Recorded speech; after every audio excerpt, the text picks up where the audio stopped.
Self-care is not, bubble baths and candles all of the time. Sometimes self-care is having uncomfortable conversations, setting boundaries, saying no, pushing back, drawing lines, or, agreeing to do something that is, mildly terrifying if it's going to allow you to really live in alignment with your heart, with your values, and really show up in these areas that you care deeply about.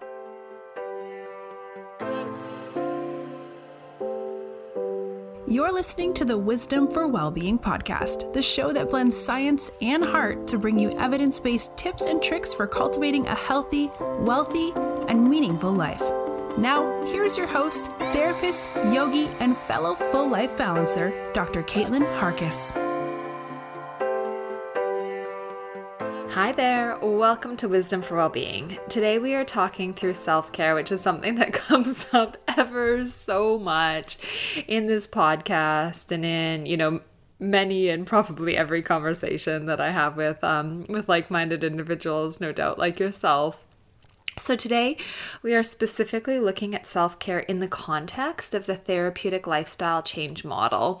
This is a model that really proposes ensuring that different areas of our lifestyle are aligned to supporting our health. This is on the back of work that really highlights the incredible importance of our lifestyle for both our mental health, so maintaining this base level of well-being, as well as going on to thrive, to experience enhanced well-being. Also, this model takes into account the really detrimental impact of unhealthy lifestyle factors and choices in regards to mental ill health, or what in some circles is called psychopathology. I think that this is hugely important because this is an area where we as individuals can be empowered to make these changes. It's not necessarily something that we need professional support for, and I think it's rather unfortunate that these lifestyle factors are not, directly, clearly discussed in all sorts of arenas that focus on both physical and emotional health. For sure they're there, but I think that this is a conversation that we really need to be having quite broadly, because we know these factors are so incredibly influential that in some cases they're actually much more effective than psychotherapy, than medication, in terms of cultivating emotional well-being, mental health, and mental well-being, as well as physical health too. So I think that, I'm excited to have this conversation today and for this episode. So the Therapeutic Lifestyles Changes model is based on the work of Roger Walsh. Now, Walsh proposes a number of lifestyle changes that you can be taking into account to really model self-care and well-being. And these are specifically exercise, nutrition and diet, nature, relationships, recreation and enjoyable activities, relaxation and stress management, religious and spiritual involvement, and contribution and service. But first, I just want to come back to the basics and highlight self-care. So what is self-care? I really like to think of self-care as really looking after your health and well-being in all the domains of your life. So we have different areas that we care about in our lives. We might have a career that we care deeply about. We might have a family that we care deeply about, friends. We might have different activities that bring us a great sense of joy and purpose. So we want to take all of these areas into account. And I think it's important to highlight that self-care is not, bubble baths and candles all of the time. Sometimes self-care is having uncomfortable conversations, setting boundaries, saying no, pushing back, drawing lines, or, agreeing to do something that is, mildly terrifying if it's going to allow you to really live in alignment with your heart, with your values, and really show up in these areas that you care deeply about. Sometimes we do have to do activities that we don't necessarily like or enjoy in order to move our lives forward. There's a really beautiful quote by Parker J. Palmer that I like to reference in terms of self-care, because the other struggle that comes up is often, you might be here, we might be here kind of connected in a specific way because we want to show up in our lives to positively impact others' lives and to ensure that we are contributing to our communities, to our families.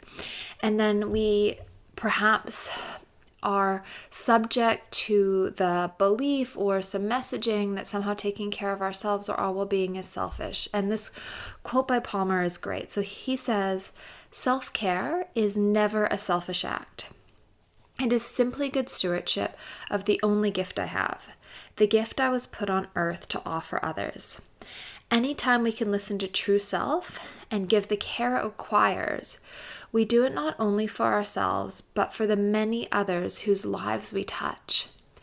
And this is true in the research. There is ample research now that when we are engaged in positive behaviors in our lives, it has a ripple effect in our community. So you think within your family, that's such a closely connected unit, of course, but we're actually seeing that friends of friends are impacted by one's positive lifestyle choices. So if you take up exercising, for instance, physical activity, that is not only going to benefit you, but it's going to benefit your family, your friends, and actually your friends' friends.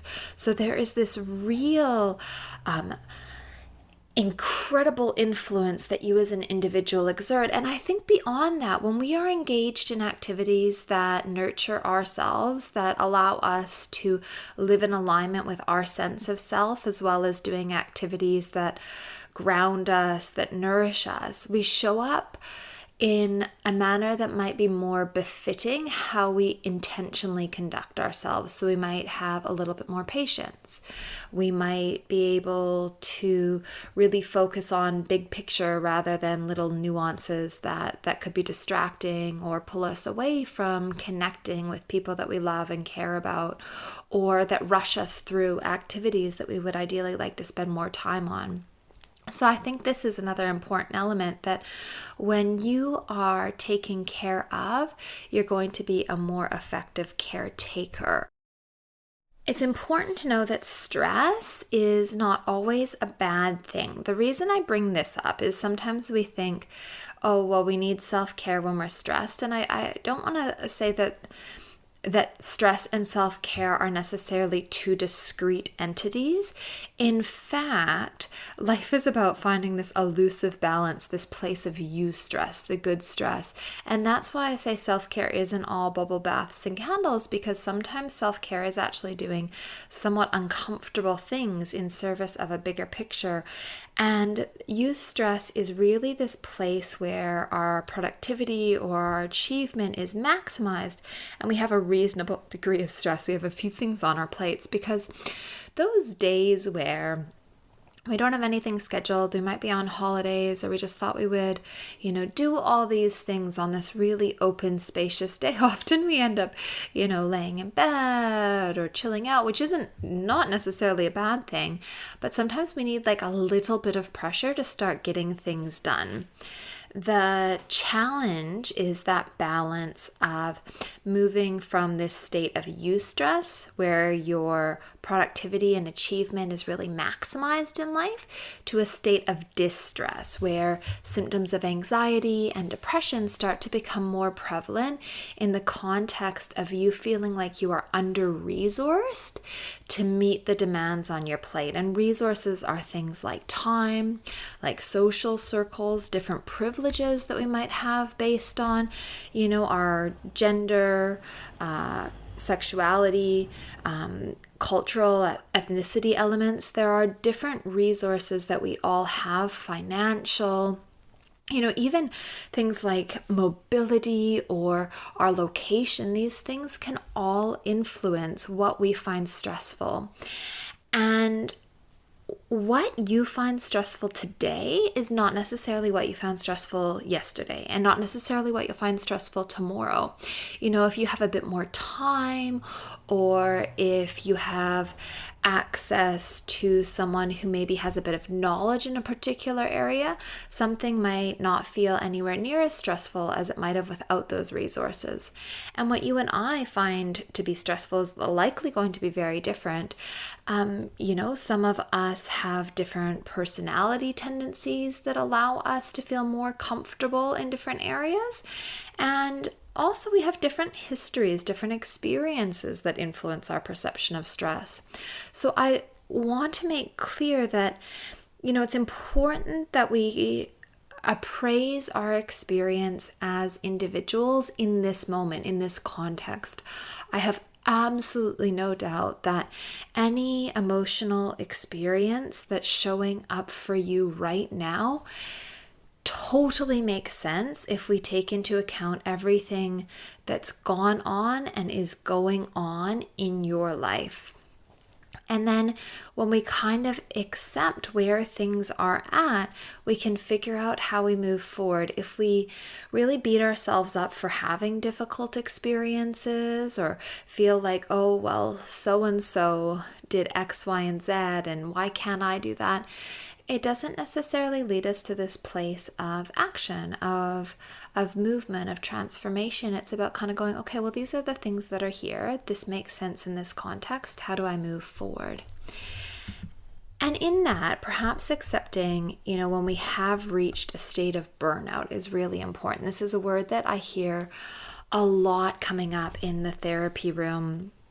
And it's not surprising, particularly in the context of not just the year we've had, but the lifestyle that we are living, where we are more disconnected than we have historically been, and there's certainly more pressures on our plate. So burnout is defined by Freudenberger as a depletion or exhaustion of a person's mental and physical resources attributed to his or her prolonged yet unsuccessful striving towards unrealistic expectations, internally or externally derived.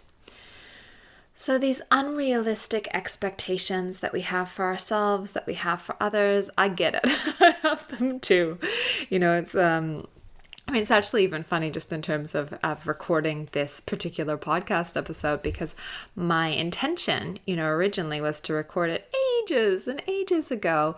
But there are so many other things that I'm juggling on my plate, other domains in my life that I'm balancing, and that hasn't happened. And, it's not necessarily a bad thing to have these goals for ourselves and these intentions. It's when we perhaps attribute our sense of self-worth to achievement and, hold a rigid view of these demands, these timelines that we're putting on ourselves, that makes it a little bit harder.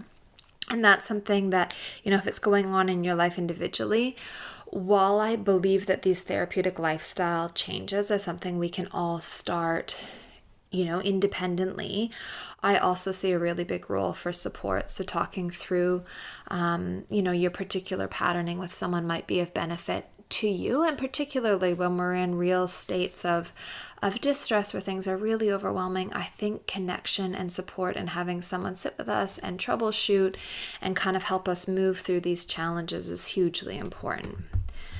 So coming to this therapeutic lifestyle change model, I mentioned the different components a moment ago, but I'll just go back over them. So there was 8: exercise, nutrition and diet, nature, relationships, recreation and enjoyable activities, relaxation and stress management, religious and spiritual involvement, and contribution and service. These are not all discrete entities. There is so much overlap in them, and I think that's what makes this a really beautiful exploration, because we can actually be combining different areas of lifestyle change and transformation so that we're actually maximizing a few areas in our lives.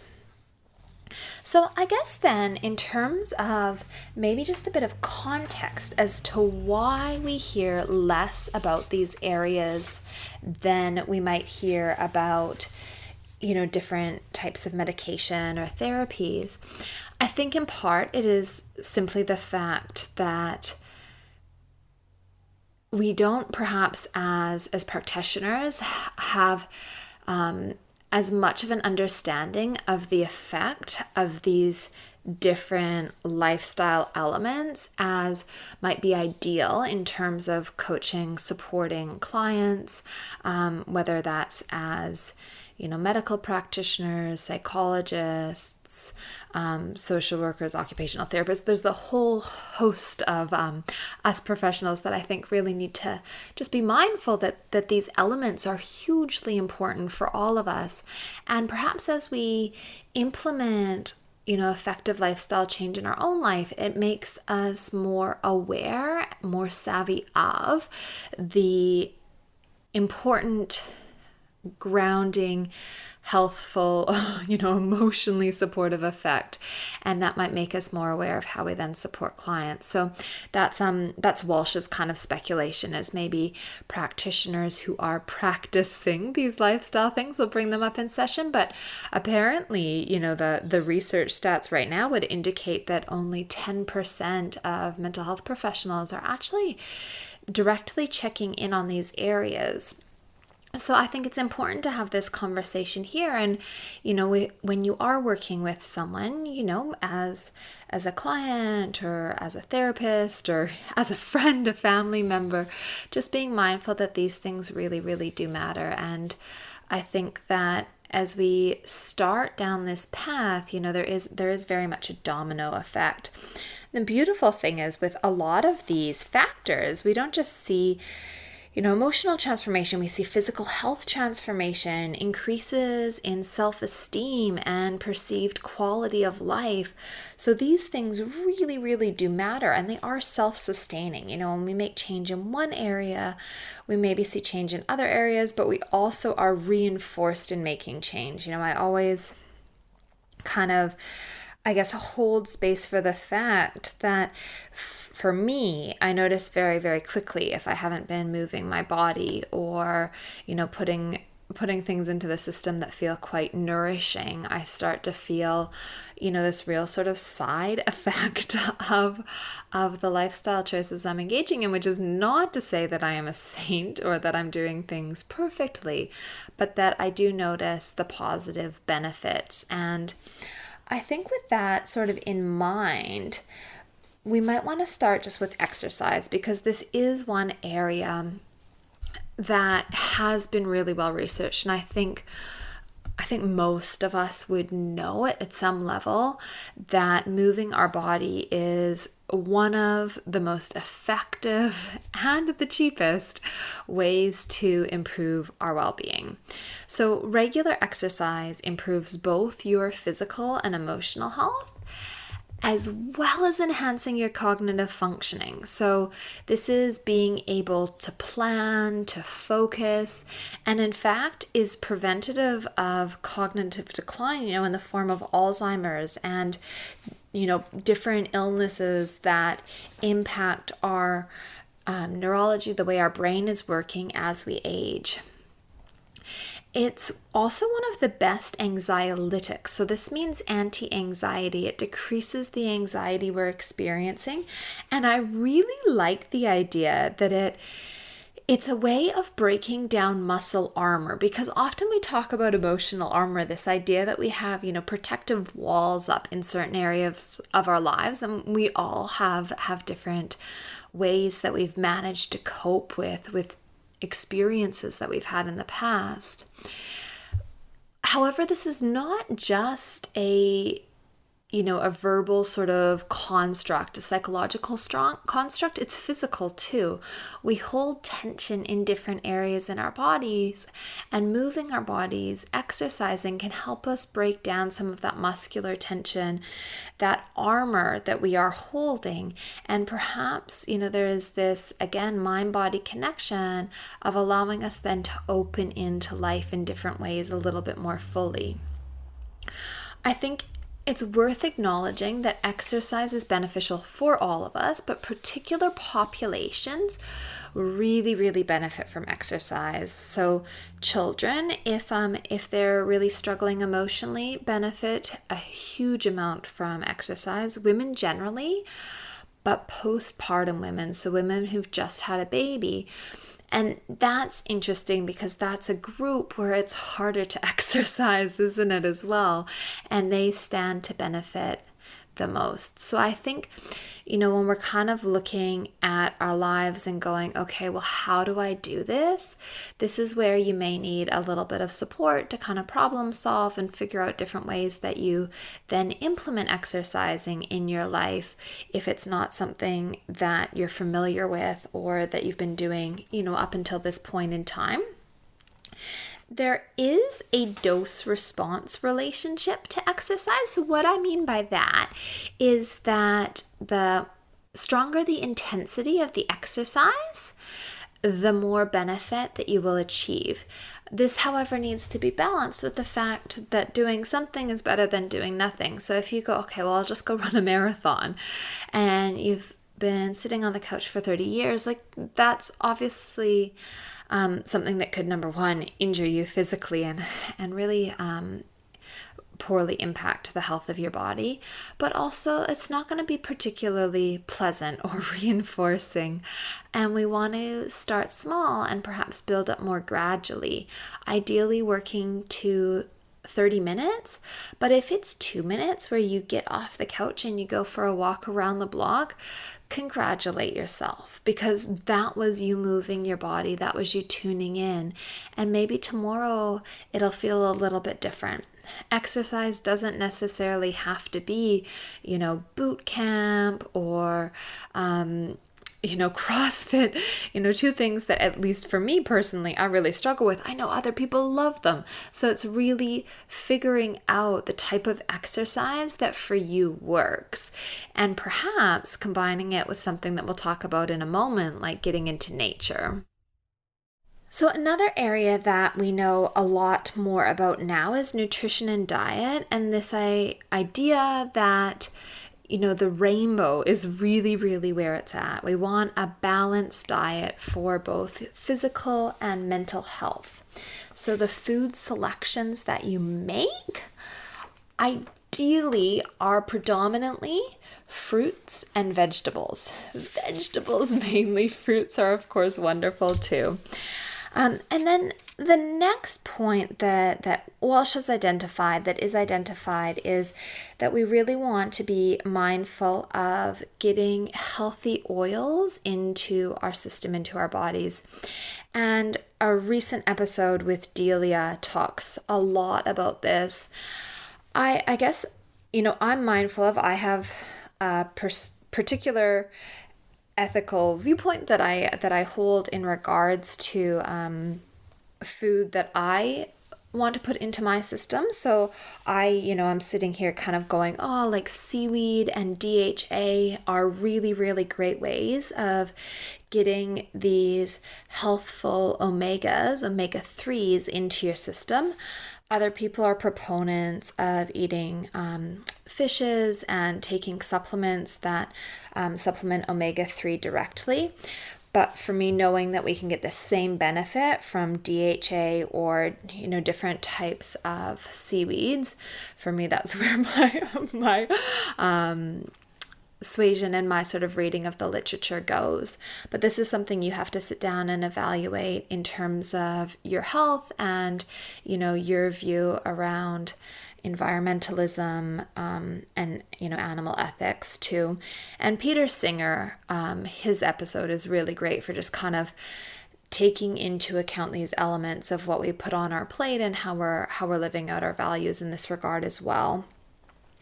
Walsh also highlights reducing excessive calories. So what happens when we do follow a diet that perhaps more closely aligns with the Mediterranean diet, a diet that is really predominantly plant-based, is it is actually going to be reduced in caloric effect anyhow. but also then it's balanced with the healthy oils that we want to be eating too.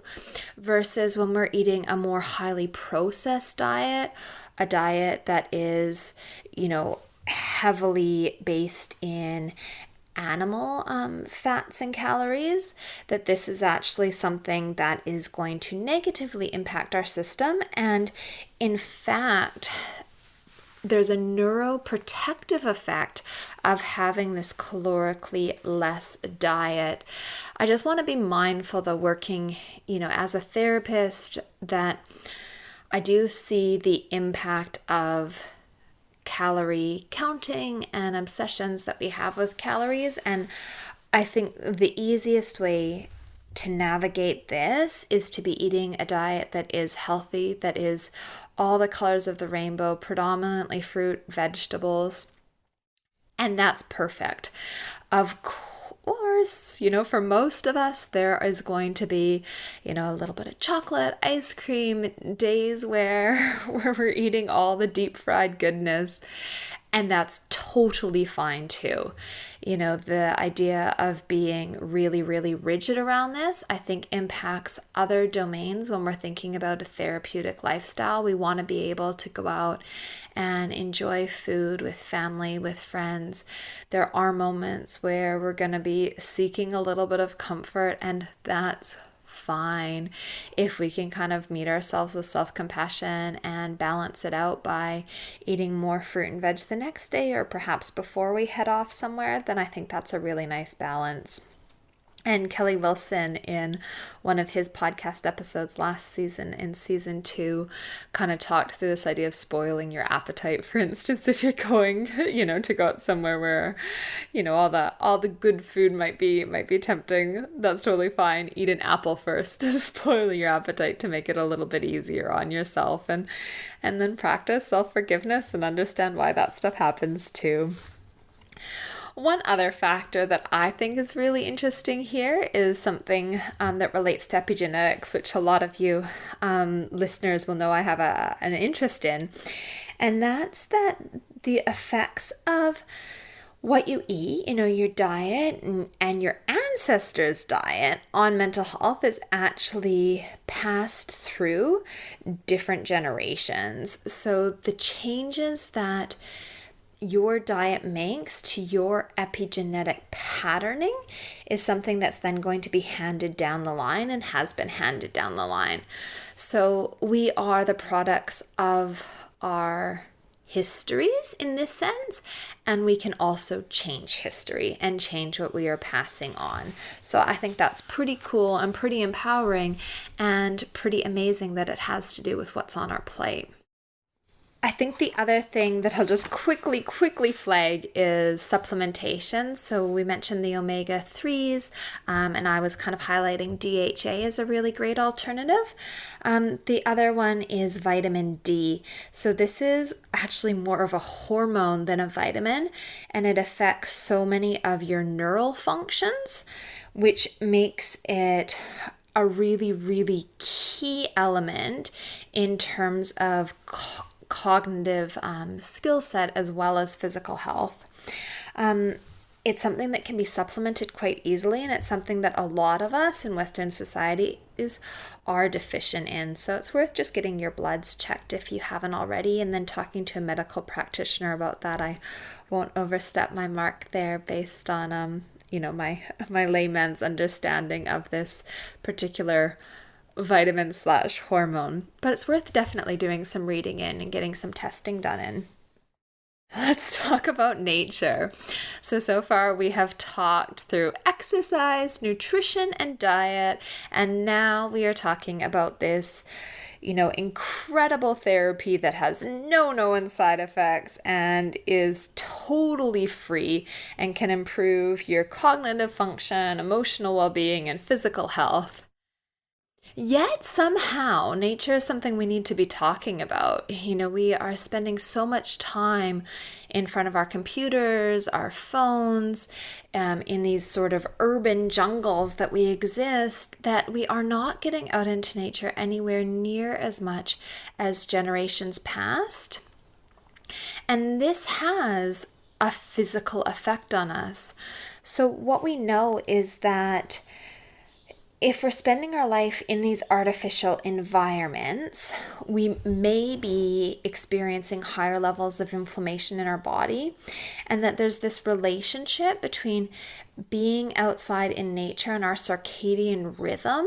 So that's the body's sense of morning, afternoon, night, and sleep-wake cycle that is affected. So suddenly our sleep gets affected, and of course, when we're not sleeping well, our mood is hugely affected and our physical health is affected. So we also see these impairments of attention and cognition, and can actually see that children who spend more time outside perform better academically over the long term. So we know that there is this effect of nature, and it's just us figuring out, how exactly this effect is being nurtured.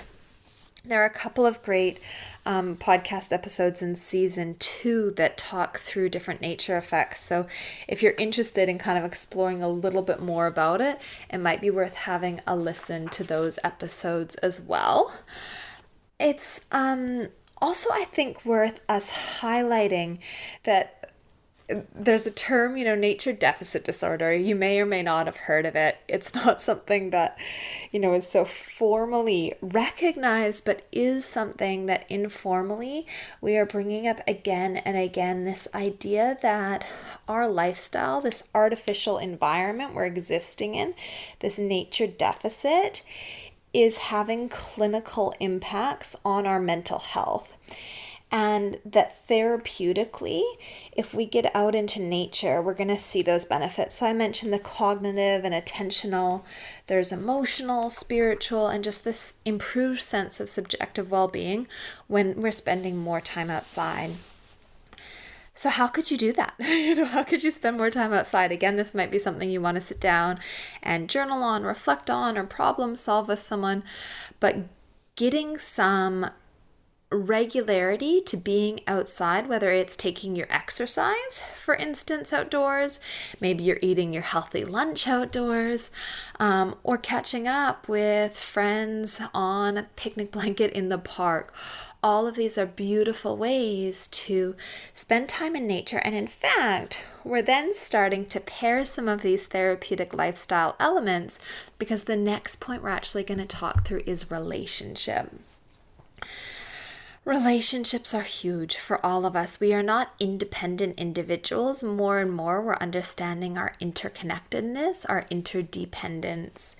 And I think that this is so interesting. There's this development of something called social neuroscience, which talks through this sense that our brains are actually hardwired for relationship, that we have in our brain something called mirror neurons. These are little neurons, little cells that actually light up in response to what someone else might be experiencing, might be feeling. So our brains cue in to what's going on for other people, just like we are then affecting the neurochemistry, these mirror neurons in others' brains. We are so connected to each other, and that's so incredible. So no wonder that good relationships are vital. They are essential for both our physical and our emotional well-being. So we know that when we are in supportive, mutually beneficial relationships, our immunity is actually enhanced. So we're more likely to experience the common cold, as well as, multiple psychopathologies that are more associated with poor relationship quality and mortality, in fact. So there's been this push to looking at relationships or, loneliness as a pandemic itself, in the sense that, loneliness or social isolation might be considered the new smoking, that it is so negatively impactful on our health. We need to be really, really mindful about making a very deliberate effort to foster healthy, connecting relationships for our well-being.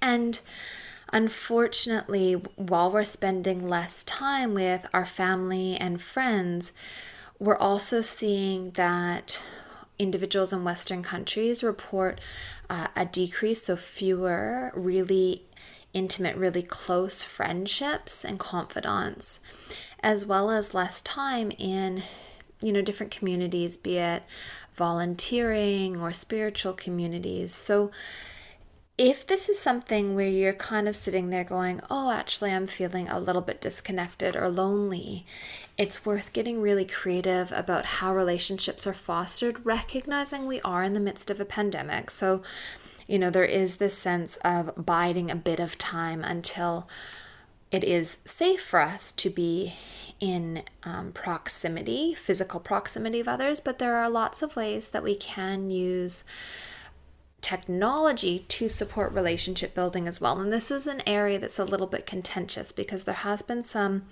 debate in the literature around whether relationships that are fostered through technology have the same benefit physically, emotionally as face-to-face relationships. And there's no clear outcome in this because sometimes it seems like there have been, comparable benefits, whereas other times there might be a bit of a deficit. And I think that given if the context is such that it's not safe for you to be, out around new people, making new friendship circles face-to-face, then the obvious alternative is that we really do dive in deep to alternative means of connection and support, and then build from there as our circumstances change. Being mindful, relationships are not all created equally. So if it's the case that you're in relationships that are unhealthy, they are not supporting you developing yourself, in the way that you would like, or where you do not feel safe or secure, it's not the case that some relationship is better than no relationship here. There's definite reason, rationale for drawing boundaries, and then investing that time and space in cultivating relationships where you do feel supported with that clarity. So something to talk through if it feels like you need a bit of support around that with someone that you do trust, because I know that the transformation of relationships can be a particularly challenging area. And I don't like to necessarily say ending, because a lot of the time what we're doing is transforming relationships, and that tends to be an easier step, a way of moving forward in terms of how we cultivate and shape our futures.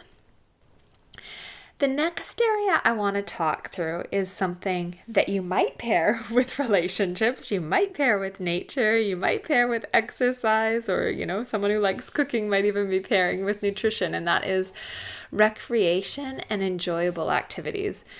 This is literally doing activities that generate positive emotions for you. It might be the case that some of these activities are other lifestyle components. It may not. It's really about making space in your day, in your life, in your calendar to do hobbies that you enjoy for the sole purpose of doing them, not for an outcome, not because it's going to improve your concentration or it's going to make you less likely to be diagnosed with diabetes or coronary heart disease. These are activities for joy. So, it might be the case that you enjoy art. Maybe you enjoy painting. Maybe you enjoy creating music. Maybe you enjoy writing. Maybe you enjoy walking in nature or by the ocean, or maybe you enjoy running or doing yoga. Whatever it is that brings you joy, do that and do that more.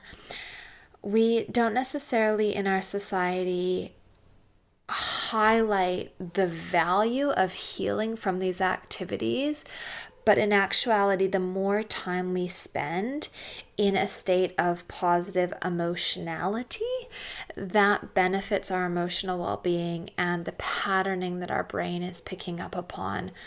So please don't feel like, you spending an afternoon painting is avoidant. It's you being in joy.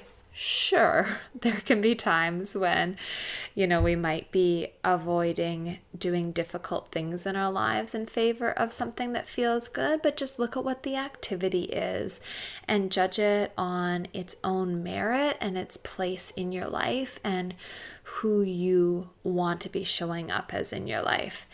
It's not necessarily the case that all things are created equally, but I think a lot of creative pursuits really offer a beautiful form of self-therapy that we can get lots and lots of benefit from, and certainly enhances the work that we might be doing with a therapist or a coach or different circles in our lives.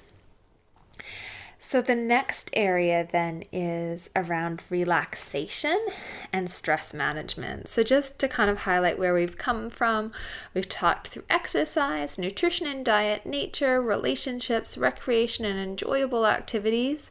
And now we're talking about relaxation and stress management. Which makes sense because I talked earlier about how self-care is often a conversation we're having in the context of the high levels of stress that we're experiencing in our lives. And we know that stress, and again, differentiating between eustress, that good type of stress, and distress, the state of distress, chronic stress, chronic negative effect on our system can have detrimental physiological, chemical changes in our body, and therefore makes us perhaps more vulnerable to physical and psychological illness. So it's important to know that when we are under stress, a lot of us may not engage in the most helpful behavior. We might be prone to almost unhelpful, self-sabotaging behaviors, ways of escaping or avoiding the difficulties, the challenges that might be in our lives because we're just tired and burnt out. All of those words, those things we were talking about earlier. And it's like it is a very tough environment that we're existing in.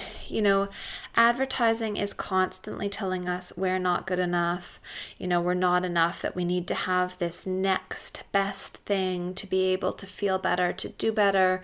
The filters, the editing that we're seeing on social media tells us that we're not good enough. You need to buy this product, that product. We've got these role models that are unachievable beings, really, and then we combine this with the fact that we're often being sold in addition to products, pills that we should be taking to make things better, rather than these lifestyle changes that are something we can take control of and evoke transformation in. And as I said earlier, in a lot of cases are arguably as effective as other alternatives, which is not to say, I want to be really mindful and clear on this. If we are taking medication for our health, physical, emotional, please keep taking medication. That's hugely important. We always want to take our medication as is prescribed. And then when things change in our lives, we work with our healthcare practitioners to support us in making other changes, perhaps in our medication, to balance out these different influences that we're cultivating so deliberately. So as you increase, for instance, the relaxation and stress management in your life, different areas may start to change, and there is that domino effect. So in terms of what you can do for relaxation and stress management, there's a wide variety of activities.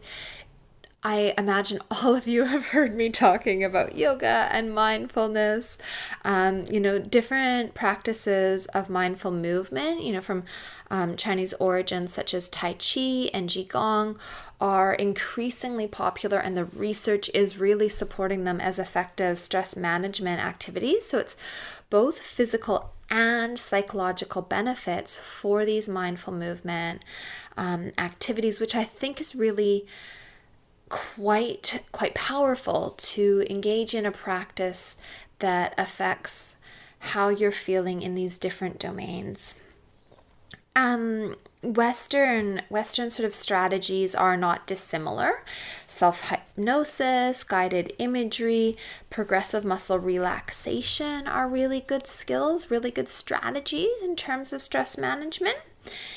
And of course, engaging in a regular meditation practice. And the reason that this one is so important, and whatever form fits in your life, I think go with.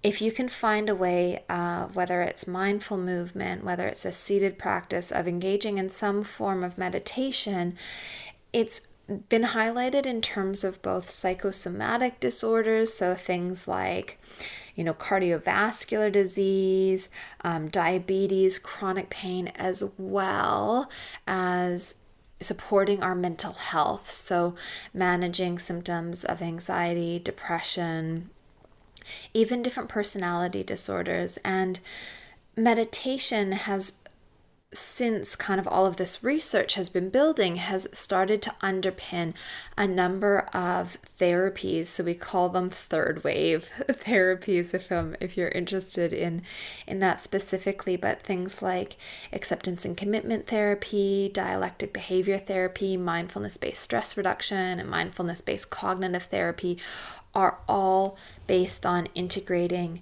meditation, mindfulness in the treatment for mental health disorders such as anxiety and depression. And I think that's incredibly powerful. The fact that so much evidence has been accumulating and has been established in terms of this practice. So if it's not something that you have tried yet, it's definitely worth engaging with a teacher, or grabbing an app that might be able to support you. I really like the Healthy Minds program app because that one is based on research itself. So it's developed by a professor in the state, Richard Davidson, and it's free. So if you get the Healthy Minds program app, it will talk you through a number of strategies, skills that might be beneficial to you. The other reason for me that yoga and meditation are quite interesting is that it actually pairs with the next lifestyle domain, which is religious and spiritual involvement. And the stats would suggest that 90% of us are in some way religious, spiritual. We've got some sort of an orientation, a different way of looking at the world. And for me, personally, yoga and meditation kind of bridge into this domain. This is not the case for everyone, and it does not have to be the case for you for this to be another area that you might like to pursue. And both yoga and meditation, qigong, tai chi, all of these things can be done in a secular manner. So know that there's no expectation of a religious or a spiritual slant in order to get the benefits of those mind training practices.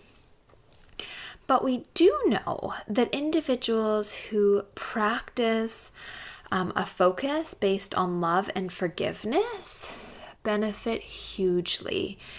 Religious practices that are more centered on guilt or real rules of how one conducts oneself in a more rigid manner may not necessarily have the same effects. So really focusing on love and forgiveness are really beautiful elements in one's practice. So if there's something that you're drawn to and you invest in, brilliant. If there isn't something that you're investing in right now, but you've got a connection to a specific religious or spiritual orientation, or something feels interesting to you, it is worth pursuing and following up. In fact, what the literature on mortality has found is that individuals who are part of a spiritual community will actually live 7 years longer than others. However, as you can imagine, this again then overlaps with other lifestyle factors, so we don't necessarily know whether that has to do with the relationships, or, the fact that there might be a meditative or relaxation component involved in these communities too. But interesting and worth keeping in mind, and it's worth highlighting. It's something that can be explored and something that should be brought up, in, for instance, therapy and in discussions with people that you care about and that you trust, because this is something that forms a part of our identity of self. And given that does have such an effect on us and our emotional well-being, it's worth having these conversations. This stuff does matter. The final area that we're going to be talking through is contribution and service. So we've been through exercise, nutrition and diet, nature, relationships, recreation, relaxation, religious and spiritual involvement. Now we're talking about contribution and service and the win-win of altruism. So definitely listen to Peter Singer's episode this season. It's just a few back if you haven't already, because this is huge. So we know that this virtue, this givingness, doesn't just benefit the person who is receiving, it benefits the giver as well. So individuals who do give have, reduced unhelpful mental qualities. So these are things like greed, jealousy, a real self-focus. This is actually reduced through the practice of giving. And we also see this enhancement in terms of happiness, mental health, and a sense of spiritual maturity when we're engaged in giving, when we're contributing. Volunteers are again and again being found to be more healthy than their counterparts, people who are not volunteering. And this is in terms of physical health and emotional health. So we actually see a longer lifespan associated with volunteering. Again, this, similar to being involved in a spiritual community, might have that effect of relationships and kind of what we said earlier around loneliness being such a risk factor and current. But I think that it's worth highlighting that if you are volunteering, if you are giving, and even people who have little, so university students who, I guess in our society, which I do not believe to be reflective of global, but in our Western societies, we might be on a reduced income, we might be studying, whatever it is. If we have extra and we give it away to help someone else, we actually experience much more happiness, more positive effect, more positive emotions than if we spend that money on something for ourselves. So if you are feeling down, it makes sense that we think, okay, well, how can I give? How can I contribute? So we actually get benefit from that too. So it's well, I'll just read this quote from Hopkins. So it's beautiful.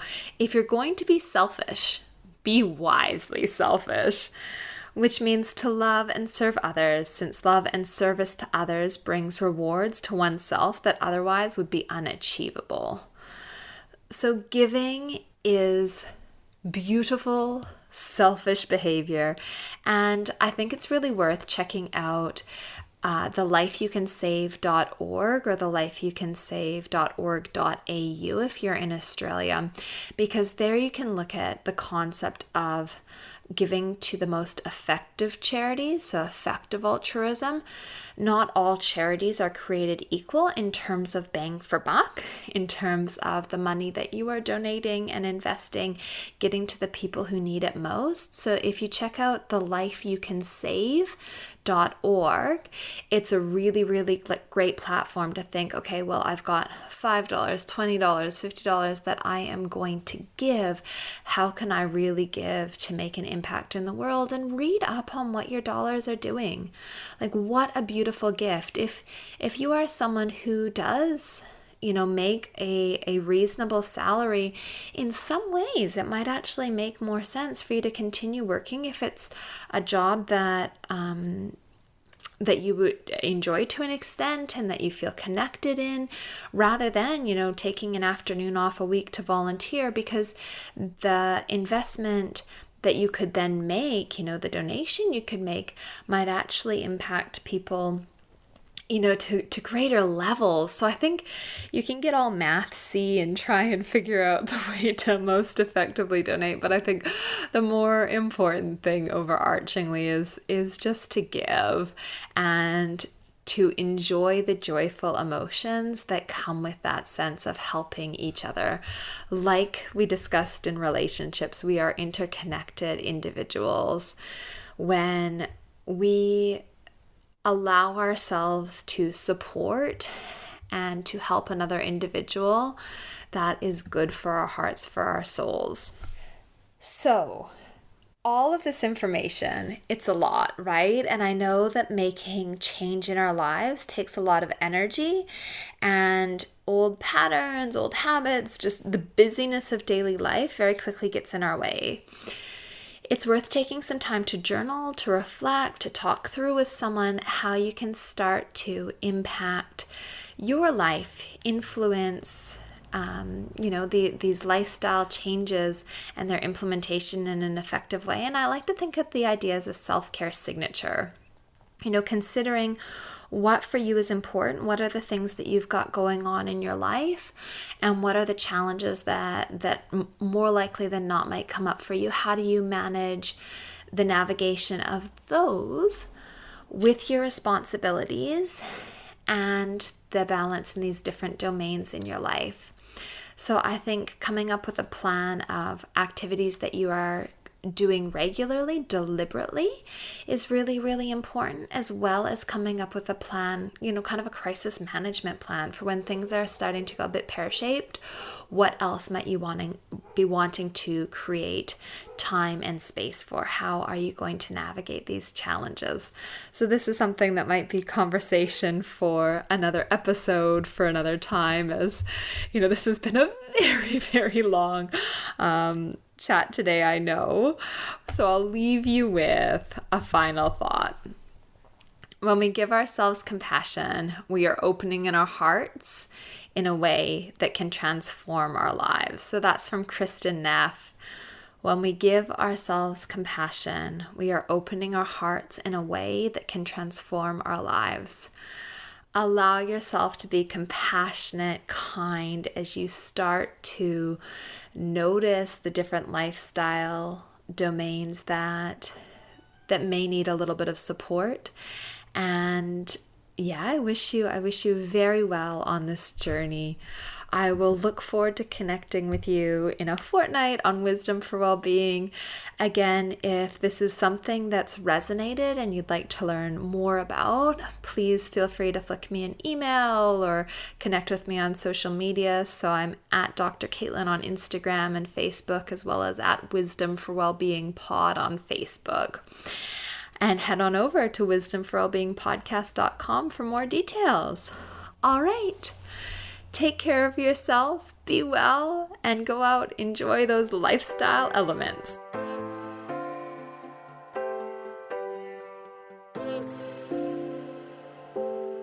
Thanks for joining us this week on the Wisdom for Wellbeing podcast. Please visit drcaitlin.com to connect, find show notes, other episodes, and to subscribe. While you're at it, if you find value in this show, we'd appreciate a rating, or perhaps simply tell a friend about the show.